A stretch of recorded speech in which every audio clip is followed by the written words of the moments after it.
Hello et bienvenue à ce nouveau numéro de la Minute Arthur. Aujourd'hui nous parlons d'élan.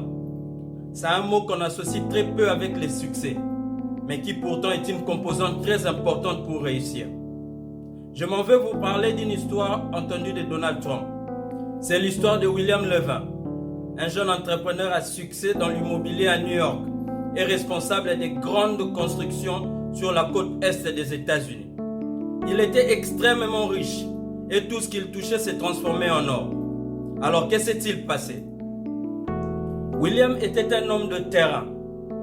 Il participait tout le jour à la vie de son entreprise. Il allait dans de rendez-vous. Il visitait personnellement les sites des futurs projets. Bref, il vivait son entreprise. Il s'est vu proposer une très large somme d'argent par une autre compagnie pour racheter son entreprise. Il a accepté l'offre. Il s'est fait beaucoup d'argent qu'il ne le pensait et s'est mis à la retraite, encore très jeune. Peu de temps après, William commençait à s'ennuyer, mais les termes du contrat l'empêchaient de recommencer une activité similaire avant un certain nombre d'années. Il déménage en France, s'achète un grand yacht. Malheureusement, il se sépare de sa femme. Ils vivaient ensemble et passaient d'une relation à une autre. Quelques années plus tard, la compagnie qui a racheté son entreprise était sur le bord de la faillite. Ils ont contacté William pour lui revendre son entreprise d'antan. Il a accepté. Il a racheté une entreprise plus large qu'il avait laissée. William Levin, devenu plus âgé, s'est mis au travail.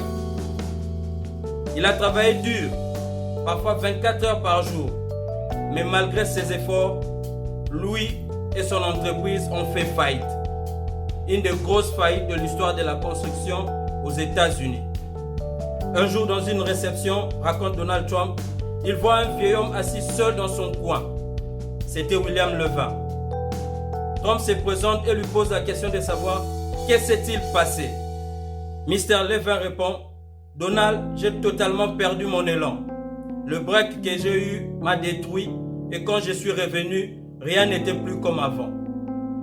Mon ami, le succès est comme une boule de neige. Il faut de l'élan pour la construire. Et plus vous la roulez dans la bonne direction, plus elle grossit.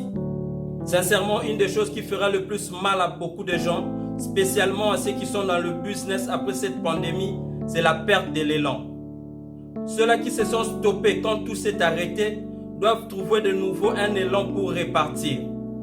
Tandis que ceux-là qui ont refusé de stagner, en faisant même la plus petite chose pour garder leurs activités en mouvement, reprendront de plus belle, parce qu'ils ont refusé de s'arrêter.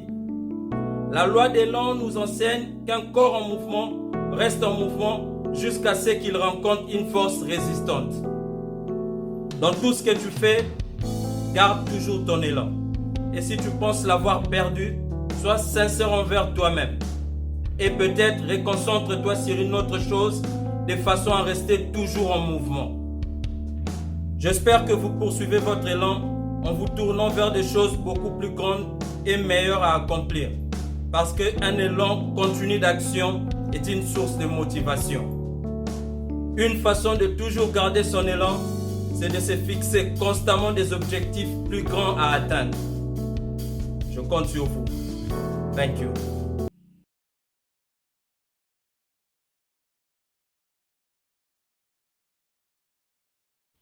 Merci d'avoir suivi cette vidéo.